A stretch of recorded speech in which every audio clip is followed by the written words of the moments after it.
Alors que 20% de la population française est aujourd'hui tatouée et que les piercings sont généralisés, la question de leur compatibilité avec le monde du travail peut se poser. Le Code du travail ne prévoit rien de spécifique sur le sujet. En revanche, on peut invoquer un principe général qui est celui de la non-discrimination, selon lequel aucun salarié ne peut être sanctionné, licencié ou faire l'objet d'une mesure discriminatoire en raison de son apparence physique.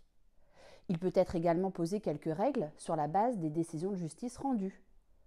Premier point à souligner, la Cour de cassation affirme que la liberté de se vêtir n'est pas une liberté fondamentale. En conséquence, l'employeur peut y apporter des restrictions qui doivent être justifiées par la nature de la tâche à accomplir et proportionnées au but recherché. Première restriction possible, par exemple en matière de piercing, des considérations tenant à l'hygiène, à la sécurité. Et ce, comme pour tous les bijoux. Deuxième restriction possible, le contact avec la clientèle. L'employeur peut en effet imposer par le règlement intérieur que les salariés en contact avec la clientèle fassent preuve d'une certaine neutralité politique, voire religieuse notamment. De la même manière, l'employeur peut exiger le port d'une tenue particulière, spécifique, le port d'un uniforme, ce qui est notamment le cas dans la restauration ou dans le transport aérien.